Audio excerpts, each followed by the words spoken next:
19ویں پارے کا دوسرا رکوع سورہ الفرقان کی آیت نمبر 35۔ الحمدللہ وحدہ والصلاة والسلام علی من لا نبی بعدہ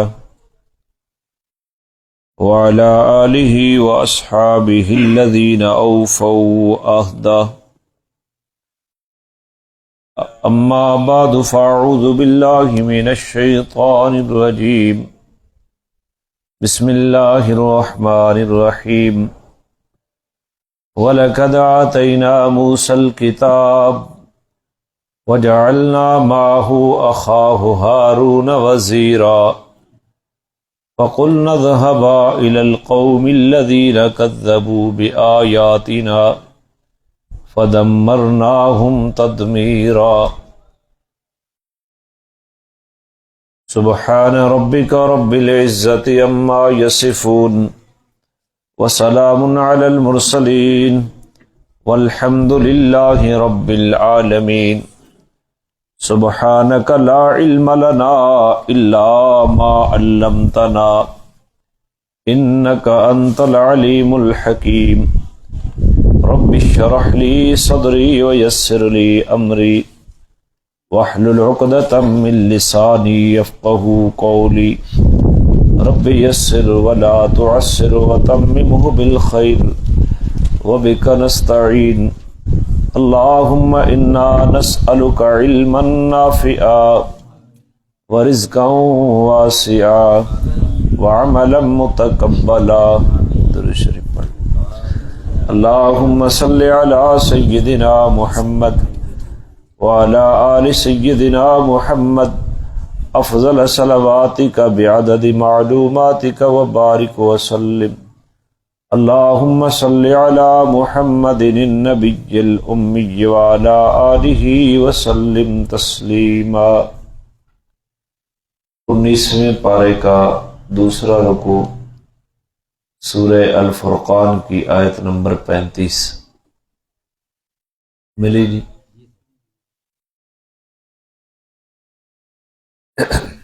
پچھلے درس میں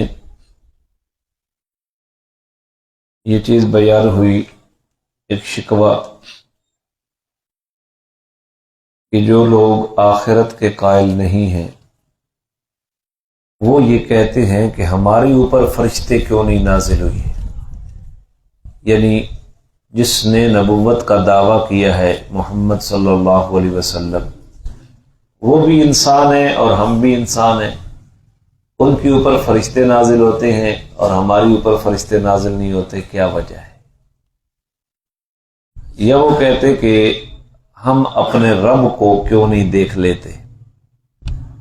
تو اللہ تعالیٰ نے اس کا جواب دیا کہ یہ بات اس لیے کہہ رہے ہیں کہ وہ اپنے آپ کو بہت بڑا سمجھ رہے ہیں کہ ہم کو بڑی چیز ہے، ہمارے اندر یہ قابلیت ہے ہم رب کو دیکھ سکیں، ہمارے اوپر فرشتے اترے، اور یہ بات کہہ کر انہوں نے بڑی سخت سرکشی کی ہے، حد سے تجاوز کر گئے ہیں۔ پھر اللہ تعالیٰ نے فرمایا جس دن فرشتے نظر آئیں گے اس دن کوئی خوشی نہیں ہوگی مجرموں کے لیے، اور وہ فرشتوں کو دیکھ کر کہیں گے کہ فرشتے اور ہمارے درمیان کوئی آڑ بن جائے، اور پھر ہم ان کے اعمال کی طرف متوجہ ہوں گے تو ان کے اعمال کو ہم بکھری ہوئی خاک بنا دیں گے، کیونکہ اعمال کی وقت ایمان، اخلاص اور اتباع سنت کے وجہ سے ہوتی ہے، اگر یہ چیزیں نہیں ہیں تو اعمال کی کوئی حیثیت نہیں۔ جنت والے قیامت کے دن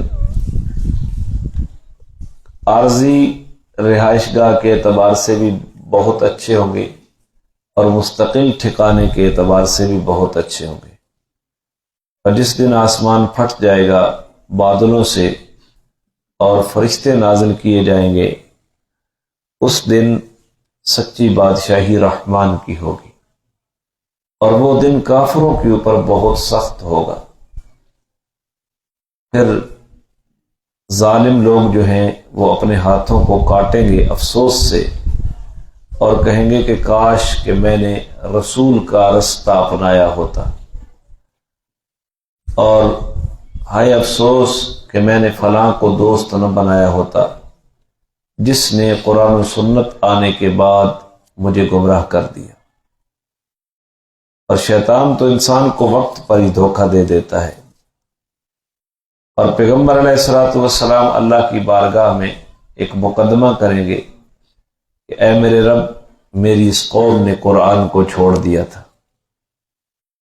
اور پھر حضور کو تسلی دی اور کافروں کو جھنکا اللہ تعالیٰ نے اگلی آیت میں کہ میرا پیغمبر، جس طرح لوگ آپ کی دشمنی کر رہے ہیں دین کی وجہ سے، ہم نے ہر نبی کے دشمن اسی طرح بنائے ہیں، گھبرانے کی ضرورت نہیں ہے، آپ کا رب ہدایت دینے کے لیے بھی کافی ہے اور مدد کرنے کے لیے بھی کون کافی ہے؟ اللہ کافی۔ پھر کافروں کا ایک اعتراض تھا کہ یہ قرآن اکٹھا کیوں نہیں نازل ہوا؟ اللہ تعالیٰ نے فرمایا اسی طرح نازل ہوا ہے تھوڑا تھوڑا کر کے۔ اس کی حکمت یہ تھی کہ تاکہ ہم آپ کے دل کو ثابت قدم رکھیں، جب بھی پریشانی آئی قرآن کی آیات آ گئی دل مطمئن ہو گیا، اور ہم آہستہ آہستہ پڑھ کے سناتے رہے، اور پھر جب کوئی بھی مثال آپ کے پاس آتی، کوئی بھی اعتراض آتا، تو ہم اس اعتراض کا بڑی خوبی سے اس کا جواب دے دیتے اور اس کی اچھی تفسیر بیان کر دیتے۔ اور یہ لوگ جو کافر ہیں، ان کو چیروں کے بل گھسیٹ کر جہنم کی طرف لے جایا جائے گا، اور وہ جہنم مکان کے اعتبار سے بھی بہت بہتر ہے، بہت بری ہے، معاذاللہ پہلے غلط ہو گیا، جہنم مکان کے اعتبار سے بھی بہت بری ہے، اور دنیا میں جہنمی اعمال کرنے والوں کا رستہ بھی گمراہوں والا رستہ ہے۔ اللہ تعالی ہمیں جہنم سے محفوظ فرمائے۔ پھر اللہ تعالیٰ نے یہاں اپنی توحید کے اوپر پھر دلائل شروع کر دی اور عقلی، وَلَقَدْ آتَيْنَا مُوسَى الْكِتَابَ، اللہ فرماتے ہیں کہ ہم نے موسیٰ علیہ السلام کو کتاب عطا کی۔ کن کو؟ کون سی کتاب؟ تورات۔ حضرت موسیٰ کے اوپر جو کتاب اتری اس کا نام کیا تھا؟ تورات۔ ہم نے موسیٰ علیہ السلام کو کتاب عطا کی، وَجَعَلْنَا مَعَهُ أَخَاهُ هَارُونَ وَزِيرًا، اور ہم نے ان موسیٰ علیہ السلام کے ساتھ ان کے بھائی کو وزیر بنا دیا۔ وزیر وزر سے ہے، اس کا معنی ہوتا ہے بوجھ اٹھانے والا، مددگار۔ ہم نے موسیٰ علیہ السلام کی تبلیغی سرگرمیوں میں مدد کے لیے ان کے بھائی ہارون کو ان کا مددگار بنا کر بھیجا، ان کو بھی رسول بنا دیا۔ اللہ فرما رہے ہیں کہ کس نے بنایا؟ بولتے نہیں ہیں، پتہ نہیں کیا وجہ جی، اللہ نے۔ فقلنا، پھر ہم نے ان کو حکم دیا، اذهبا الى القوم الذين كذبوا بآياتنا، کہ جاؤ اس قوم کی طرف جس قوم نے ہماری آیات کو جھٹلایا ہے۔ ابھی تو کتاب ملی ہے اور یہ حکم دیا جا رہا ہے، ابھی تو وہ آیات ان کے سامنے نہیں ہے۔ کن آیات کو جھٹلایا؟ تو ان سے مراد آیات تقوینیہ ہیں۔ یہ پوری کائنات جو ہے یہ اللہ کی وحدانیت کے اوپر دلیل ہے، تو اس کائنات کے اندر وہ غور کرتے تو اللہ کی وحدانیت سمجھ لیتے۔ آیات تقوینیہ کو جھٹلایا ہے، یا اس کا مطلب یہ ہے کہ سابقہ انبیاء کی جو تبلیغ کے کچھ واقعات موجود تھے ان کو انہوں نے جھٹلایا ہے، وگرنہ تورات تو ابھی نازل نہیں ہوئی۔ تو ہم جاؤ اس قوم کے پاس جنہوں نے ہماری آیات کو جھٹلایا ہے، فَدَمَّرْنَاهُمْ تَدْمِيرًا، تو پھر کیا کیا ہم نے ان کو جڑ سے تباہ و برباد کر دیا، اکھیڑ کے رکھ دیا۔ مارے کلزم کے اندر موسیٰ علیہ السلام کو اللہ تعالیٰ نے نجات بخشی، اور فرعون اپنے پورے لاؤ لشکر سمیت دریا کے اندر کیا ہو گیا؟ یہ فرما رہے ہم نے موسیٰ علیہ السلام کو بھیجا، انہوں نے بات نہیں مانی، تو نتیجہ یہ نکلا کہ ہم نے کافروں کو کیا کر دیا؟ تباہ و برباد کر دیا۔ اس کے بعد آ جب وقوم نوح علیہ السلام کی قوم لما کذب الرسل، جب انہوں نے رسولوں کو جھٹلایا۔ رسل جمع ہے رسول کی، رسول واحد ہے اور رسل جمع ہے، بات سمجھے۔ نوح علیہ السلام کی قوم جب انہوں نے رسولوں کو جھٹلایا، تو بھائی رسول تو ایک تھا اس قوم کی طرف، حضرت نوح، تو یہ فرمایا جا رہا ہے جب انہوں نے رسولوں کو جھٹلایا، تو کئی رسول نہیں تھے اس قوم کی طرف، رسول تو ایک تھا، لیکن تمام نبیوں کی دعوت توحید والی وہ ایک ہے۔ ایک نبی کو جھٹلانا گویا تمام نبیوں کی دعوت کو جھٹلانا ہے۔ تو یہ اس لیے فرمایا کہ قوم نوح جس نے رسولوں کو جھٹلایا، اغرقناہم، ہم نے ان کو بالآخر غرق کر دیا۔ نیچے تنور سے پانی نکلا، اوپر آسمان سے بارش جاری ہو گئی، پہاڑوں تک پانی جمع ہو گیا، کوئی جگہ باقی نہیں رہی جہاں تک پانی نہ ہو۔ نوح علیہ السلام کو بچا لیا، کافروں کو کیا کر دیا؟ غرق کر دیا۔ وَجَعَلْنَاهُمْ لِلنَّاسِ آیَةً، اور ہم نے ان کو لوگوں کے لیے نشانی بنا دی، عبرت کا نمونہ بنا دیا کہ دیکھو وہ دیر تو ہو سکتی ہے، اندھیر نہیں ہے، وہ جب پکڑنے پہ آئے تو وہ تباہ و برباد کر دیتا ہے۔ وَأَعْتَدْنَا لِلظَّالِمِينَ عَذَابًا أَلِيمًا، اور یہ قاعدہ بیان کیا ہے کہ ہم نے ظالموں کے لیے دردناک عذاب تیار کر رکھا ہے، ظالموں کے لیے دردناک۔ پھر فرمایا تیسرا نمونہ، وعاد و ثمود، قوم عاد کو دیکھو، قوم سمود کو دیکھو، وہ اصحاب الرس، اور رس کہتے ہیں کچے کنویں کو، کنویں والوں کو دیکھو۔ اب قرآن میں اور کسی صحیح حدیث میں کنویں والوں کا مفہوم واضح نہیں ہے کہ یہ کون تھے، کس بستی میں تھے، ان کی طرف کون سا نبی مبعوث ہوا، نہ قرآن نے بتایا ہے نہ حدیث نے بتایا ہے۔ لہذا اسرائیلی روایات کے اندر ان کے بارے میں بہت کچھ آتا ہے، اور اسرائیلی روایات کے بارے میں ہمیں حکم یہ ہے کہ نہ ان کی تصدیق کر سکتے ہیں نہ ان کی تکذیب کریں۔ تو یہ قوم عاد، قوم سمود، اور وہ قوم جو کنویں کے اوپر بستی تھی، وقرون بین ذالک کثیرا، اور ان کے درمیان بہت ساری بستیوں کو ہم نے تباہ و برباد کر دیا۔ تو جو بھی نبی کی دعوت کے مقابلے میں آیا ہم نے ان کو کیا کر دیا؟ آج یہ مکہ والے میرا پیغمبر اگر آپ کی دعوت کو جھٹلا رہے ہیں، آپ کا مقابلہ کر رہے ہیں، تو ہم عاجز نہیں ہیں ان کو بھی تباہ و برباد کر سکتے۔ یہ نمونے بتلائے اللہ تعالیٰ نے۔ وَكُلًّا ضَرَبْنَا لَهُ الْأَمْثَالَ، اور ہم نے اس طرح تباہ نہیں کیا کہ بغیر مہلت دیے، ہم نے ہر ایک کے لیے مثالیں بیان کی، مضمون بیان کیے، مختلف طریقوں سے سمجھایا۔ وَكُلًّا تَبَّرْنَا تَتْبِيرًا، اور جب انہوں نے نہ مانا تو ہم نے سب کو کیا کر دیا؟ تہس نہس کر سمجھایا۔ ہم ویسے ہلاک نہیں کرتے، ہلاکت اس وقت آتی ہے جب سمجھا کر بالکل انتہائی سٹیج کے اوپر پہنچ جائیں کہ اب نہیں مانتے، تو پھر ہماری سنت یہ ہے کہ ہم کیا کر دیتے ہیں؟ پھر مٹا دیتے ہیں۔ وَلَقَدْ عَتَوْا عَلَى الْقَرْيَةِ الَّتِي أُمْطِرَتْ مَطَرَ السَّوْءِ، اور یہ آتے جاتے رہتے ہیں اس بستی پر جس کے اوپر پتھروں کی برے طریقے سے بارش برسی۔ قوم لوط ہے، جبریل علیہ السلام نے اس بستی کو ایک پر کے اوپر اٹھایا، آسمان تک لے گئے، اوپر سے الٹا دی بستی اور آسمان سے پتھروں کی بارش ہو گئی۔ یہ ملک شام کے تجارتی سفر میں جب آتے جاتے ہیں تو رستے میں وہ بستی موجود ہے، اس کے کھنڈرات موجود ہیں، تباہ و برباد پہ وہاں بھی تو کچھ لوگ رہتے تھے، انہوں نے اپنے پیغمبر کی دعوت کو نہیں مانا، ہم نے آسمان سے پانی کے بجائے کس کی بارش کی؟ پتھروں کی۔ افلم یکونوا یرونہا، یا یہ اس بستی کو دیکھتے نہیں ہیں؟ بل کانوا لا یرجون نشورا، اصل بات یہ ہے کہ یہ دوبارہ اٹھنے کے قائل نہیں ہیں، یہ قیامت کے منکر ہیں، اس لیے یہ ایسی بدماشیاں کر رہے ہیں۔ وَإِذَا رَأَوْكَ، اور میرا پیغمبر ان ظالموں کی پوزیشن یہ ہے، وَإِذَا رَأَوْكَ، جب آپ کو یہ دیکھتے ہیں، توجہ ہے آپ کو، اگر آپ بات سمجھیں تو پھر مزہ ہے۔ وَإِذَا رَأَوْكَ، میرا پیغمبر جب یہ آپ کو دیکھتے ہیں ان یتخذونک الا ہزوا، تو یہ آپ کا مزاح اڑاتے ہیں. کس طرح؟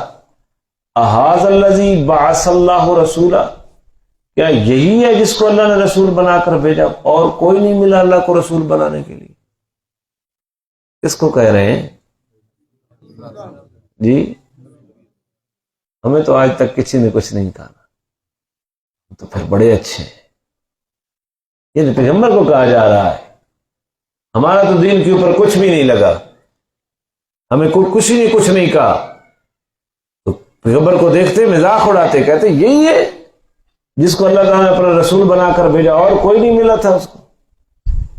ان کاد لیضلنا عن آلہتنا، قریب تھا کہ یہ ہمیں اپنے معبودوں سے بچلا دیتا، ہٹا دیتا، پٹکا دیتا. لولا ان صبرنا علیہا، اگر ہم اپنے معبودوں کے اوپر ڈٹ کر نہ کھڑے ہوتے تو یہ ہمیں اس رستے سے کیا کر دیتا. اسا کا سمننی کو نہیں. کوئی بندہ شرط لایا ہے نا چھوڑ کہاں چٹا مغو دسا سسا کا بھائی میں شرط لایا کہاں چٹا اسا کا حکم لیتے کہاں بھی کدے چٹا ہوا اس کا میں منی تو چٹا تھی کالا تو تاں تھی سی جی میں منی تھا.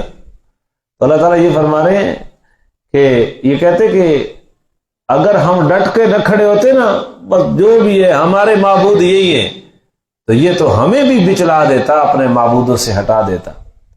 وَسَوْفَ يَعْلَمُونَ حِينَ يَرَوْنَ الْعَذَابَ، ان قریب پتہ چل جائے گا جب یہ آنکھوں سے عذاب کو دیکھ لیں گے، من اضل سبیلا، کہ کون رستے کے اعتبار سے زیادہ گمراہ تھا. ایک اللہ کی وحدانیت کا قائل وہ ہدایت کے اوپر تھا، یا جو کئی معبودوں کی پوجا کرتا تھا وہ ہدایت کے اوپر تھا.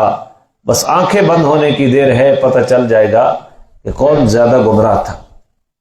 پھر اللہ تعالیٰ نے ایک اور بات ذکر فرمائی، بڑی سننے کی ہے. ارائیتا، کیا قرآن کے مخاطب تو نے یہ دیکھا ہے؟ من اتخذ، من اس آدمی کو، اتخذ جس نے بنایا ہے، الہ اپنا الہ، ہوا ہو اپنی خواہش کو. ذرا اس میں یار کے اوپر اپنے گریبان بندہ جا کے قرآن کے مخاطب، کیا تو نے دیکھا ہے اس بندے کو جس نے اپنی خواہش کو الہ بنا رکھا ہے؟ شریعت کے مقابلے میں خواہش کی پوجا کرنا یہ بھی شرک ہے. یہاں کیا ہو رہا ہے جی؟ سود کو حلال کرتے ہیں اپنی خواہشات کے لیے، جوئے کو حلال کرتے ہیں مختلف نام دے کر اپنی خواہشات کی تکمیل کے لیے. اور یہ جو قریش مکہ بتوں کی پوجا کرتی تھے وہ بھی تو خواہش کی تکمیل تھی نا. دل میں آیا تو پتھر کو بت بنا لیا، دل میں آیا تو کسی درخت کو الہ بنا لیا، دل میں آیا تو ستو کا بت بنا لیا. اصل تو پیچھے خواہش تھی، خواہش پرستی تھی. ارائیتا من اتخذ الہہ ہواہ، کیا آپ نے اس آدمی کو دیکھا ہے جس نے اپنی خواہش کو الہ بنا لیا ہے؟ اور جو کلمہ پڑھتا ہے اس میں کیا ہے؟ آنا نہیں تو پڑھو، نہیں آنا تو میں مت پڑھے نا. لا الہ، اللہ کے سوا الہ. اور یہاں قرآن کیا کہہ رہا ہے؟ کیا اس کو دیکھا ہے جس نے اپنی خواہش کو الہ بنا لیا ہے؟ تو ایک الہ وہ ہوا اور ایک الہ خواہش ہوئی. پھر موبائل دے اپنے آپ کو پوچھا ہے. صرف بت پرستی شرک نہیں ہے. شریعت کے مقابلے میں خواہشات کی پوجا کرنا، اللہ تعالیٰ اس کو فرما رہا ہے الہ بنانا ہے، اور اللہ کے علاوہ کسی اور کو الہ بنانا، اسی کا نام تو شرک ہے. کہاں ہم کھڑے ہوتے ہیں؟ سنت کے مقابلے میں خواہشات، قرآن کے مقابلے میں خواہشات. اللہ تعالیٰ ہمیں محفوظ فرمائے. کیا اس بندے کو دیکھا ہے جس نے اپنی خواہش کو اپنا الہ بنا لیا ہے؟ افانت تکون علیہ وکیلا، تو کیا میرا پیغمبر آپ اس کے اوپر کوئی داروغہ ہیں، آپ اس کے اوپر کوئی نگہبان ہیں؟ وہ ماننے کے لیے تیار ہی نہیں ہے، تو آپ کی ذمہ داری منوانا تو نہیں ہے نا، بتانا ہے۔ وہ اپنی خواہش کو اپنا بت بنائے ہوئی ہے، الہ بنائی ہوئی ہے، تو آپ اس کے اوپر کیا نگہبانی کر رہے ہیں؟ جانے تو جدھر جاتا ہے، آپ کی ذمہ داری پوری ہو گئی۔ ام تحسب ان اکثرهم یسمعون او یعقلون، کیا آپ کا گمان یہ ہے کہ ان کی اکثریت سنتی ہے، یہ بات کو سمجھتی ہے؟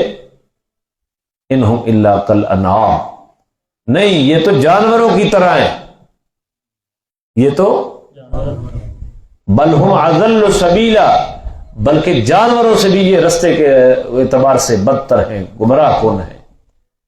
جانور کو جو کھانا دیتا ہے وہ کم از کم اس کو تو پہچانتا ہے، اپنے مالک کا حق تو جانور ادا کر دیتا ہے، جس نے ان کو پیدا کیا ہے، عقل و شعور دیا ہے، جس نے ان کو رزق مہیا کیا ہے، جس نے انعامات کی بارش کی ہے، تو اس کا حق ہی نہیں پہچانتے، تو یہ جانوروں سے بھی بدتر ہو گئے۔ اور جانور بھی اپنے نفع کی چیزوں کو استعمال کرتا ہے، نقصان والی چیز کے قریب نہیں جاتا۔ تو جب ایک انسان اپنے اخروی نفع کو بھول کر دنیا کی لذتوں میں گم ہو جائے، آخرت کی اس کو فکر نہیں رہی، وہ جانور نہیں، جانور سے بھی برا ہو گیا۔ پھر سنو، ام تحسب ان اکثرهم یسمعون او یعقلون، میرا پیغمبر آپ کیا گمان کرتے ہیں کہ ان کی اکثریت آپ کی بات سنتی ہے یا سمجھتی ہے؟ نہیں، یہ تو جانور ہیں، بلکہ جانوروں سے بھی برے ہیں۔ اللہ تعالی ہمیں قرآن و سنت کو صحیح طریقے سے سمجھنے کی توفیق عطا فرمائے، عمل پیرا ہونے کی توفیق عطا فرمائے۔ پڑھ لیں، اعوذ باللہ من الشیطان الرجیم، بسم اللہ الرحمن الرحیم، وَلَقَدْ آتَيْنَا مُوسَى الْكِتَابَ وَجَعَلْنَا مَعَهُ أَخَاهُ هَارُونَ وَزِيرًا فَقُلْنَا اذْهَبَا إِلَى الْقَوْمِ الَّذِينَ كَذَّبُوا بِآيَاتِنَا فَدَمَّرْنَاهُمْ تَدْمِيرًا وَقَوْمَ نُوحٍ لَمَّا كَذَّبَ الرُّسُلَ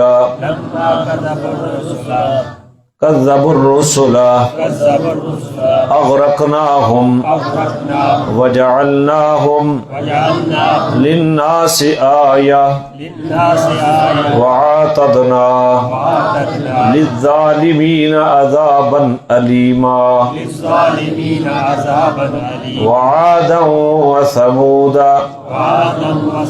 وأصحاب الرس وقرونا بين ذلك كثيرا وكلا ضربنا له الأمثال وكلا تبرنا تتبيرا ولقد أتوا على القرية التي أمطرت مطر السوء أفلم يكونوا يرونها بل كانوا لا يرجون نشورا وَإِذَا رَأَوْكَ إِن يَتَّخِذُونَكَ إِلَّا هُزُوًا أَهَذَا الَّذِي بَعَثَ اللَّهُ رَسُولًا إِن كَادَ لَيُضِلُّنَا عَنْ آلِهَتِنَا لَوْلَا أَن صَبَرْنَا عَلَيْهَا وسوف يعلمون حين يرون العذاب من أضل سبيلا أرأيت من اتخذ إلهه هواه أفأنت تكون عليه وكيلا أم تحسب أن أكثرهم يسمعون أو يعقلون إنهم إلا كالأنعام بل هم أضل سبيلا.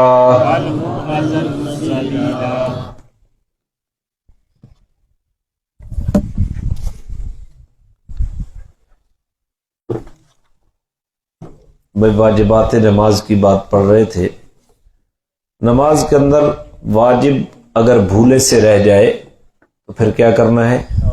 سجدہ سہو. اور اگر جان بوجھ کر واجب چھوڑ دیا جائے تو نماز دوبارہ پڑھنی. یا بھولے سے رہ گیا واجب اور سجدہ سہو نہیں کیا تب بھی نماز کیا پڑھنی ہے؟ دوبارہ. اب واجب یاد ہوں گے تو تب یہ مسئلہ پتہ ہوگا. تو واجبات نماز 14 ہیں. پہلا فرض نمازوں کی پہلی 2 رکعتوں کو قرات کے لیے مقرر کرنا. فرض کی پہلی 2 رکعتوں کو قرات کے لیے مقرر کرنا، یعنی فاتحہ اور فاتحہ کے ساتھ قرآن کا جو زائد حصہ پڑھا جاتا ہے تو یہ پہلی سورت، پہلی 4 رکعتوں والی نماز ہے تو پہلی کو قرات کے لیے مقرر کرنا. پہلیوں میں قرات چھوڑ دی اور آخریوں میں قرات پڑھ لی تو یہ ترتیب بدل گئی ہے. پہلیوں کو قرات کے لیے مقرر کرنا یہ واجب ہے. دوسرا، فرض نمازوں کی تیسری اور چوتھی رکعت کے علاوہ، فرض نماز کی تیسری اور چوتھی رکعت کے علاوہ تمام نمازوں کی ہر رکعت میں سورۃ الفاتحہ پڑھنا واجب ہے. ٹھیک ہے. یہ جو فرض کی تیسری اور چوتھی ہے اس میں سورۃ الفاتحہ واجب نہیں ہے. عند الاحناف ائمہ کے اس کے اوپر اختلافات بھی موجود ہیں، اپنے اپنے دلائل بھی موجود ہیں. تو احناف کے نزدیک تیسری اور چوتھی میں فاتحہ پڑھنا واجب نہیں ہے. اب تیسرا واجب، فرض نمازوں کی پہلی 2 رکعتوں میں اور واجب، سنت اور نفل نماز کی تمام رکعتوں میں سورۃ الفاتحہ کے بعد کوئی سورت یا بڑی 1 آیت یا چھوٹی 3 آیتیں پڑھنا. فرض کی پہلی 2 رکعت اور باقی جو نمازیں بھی ہیں، چاہے وہ سنت ہیں، چاہے وہ نفل ہیں، چاہے وہ واجب ہیں، ان کی ہر رکعت میں فاتحہ کے بعد کیا پڑھنا ہے؟ کوئی سورت پڑھنی ہے یا کوئی بڑی آیت قرآن کی پڑھنی ہے، یا اگر چھوٹی پڑھنی ہے تو پھر کتنی؟ 3. یہ واجب ہے. چوتھا واجب، سورہ فاتحہ کو قرآن کی دوسری سورتوں سے پہلے پڑھنا. ایک بندے کی فاتحہ رہ گئی ہے تو اس نے پہلے جو ہے سورت پڑھ لی دوسری، اس کے بعد فاتحہ، تو یہ واجب کا ترک ہو گیا. فاتحہ پہلے پڑھنا کیا ہے؟ واجب ہے. بعد میں قرآن کی دوسری آیات. 4 ہو گئے. 5واں، قرات اور رکوع میں اور سجدوں اور رکعتوں میں ترتیب قائم رکھنا. قیام ہے، قیام کے اندر قرات کرنی ہے، اس کے بعد رکوع کرنا ہے، اس کے بعد قومہ ہے، اس کے بعد سجدے ہیں. اس ترتیب کو اس انداز میں رکھنا یہ کیا ہے؟ واجب ہے. اور پھر 6واں واجب یہ ہے کہ قومہ کرنا، یعنی رکوع سے اٹھ کر سیدھا کھڑا ہو جانا. رکوع سے اٹھ کر سیدھا کھڑا ہو جانا. کئی لوگ اٹھتے ہیں بس تھوڑا سا سر ہلایا اور پھر واجب ادا نہ ہوا. رکوع سے قومہ کرنا یعنی رکوع سے اٹھ کر سیدھا کھڑا ہو جانا، یہ واجب ہے. قومہ. اور 7واں جلسہ. جلسے کا معنی ہے دونوں سجدوں کے درمیان میں سیدھا بیٹھ جانا. جلسے کا معنی بھاگنا نہیں ہوتا بلکہ بیٹھنا ہوتا ہے. جلسہ کس کو کہتے ہیں؟ بیٹھنا. دونوں سجدوں کے درمیان سیدھا بیٹھنا، اس کا نام کیا ہے؟ جلسہ. یہ جلسہ واجب ہے. اب یہ چیزیں اگر بھول سے رہ گئیں تو سجدہ سہو سے نماز کا تدارک ہو جائے گا. جان بوجھ کر یہ چھوڑ دیں تو سجدہ سہو کرنے سے بھی نماز ادا واجب الاعادہ رہے گی. اور اگر بھولے سے رہیں اور سجدہ سہو نہ کیا تب بھی نماز کیا ہوگی؟ واجب الاعادہ. یہ 7 میں نے پڑھ دیے. اب فرض اور واجب کا جو فرق ہے، فرض کے لیے جو دلائل ہیں ان کا معیار بہت زیادہ وزنی ہے، اور جو واجب علماء نے لکھا ہے کہ یہ فرض نہیں ہے بلکہ واجب ہے، جہاں دلائل میں معیار فرض کے برابر نہ ہو، فرض کے قریب ہو لیکن کچھ سے کم ہو، اس کو علماء نے واجب کہہ دیا کہ یہ فرض نہیں ہے، بلکہ اس کے دلائل کا معیار اتنا قطعی نہیں ہے کہ اس کو فرض قرار دیا جائے۔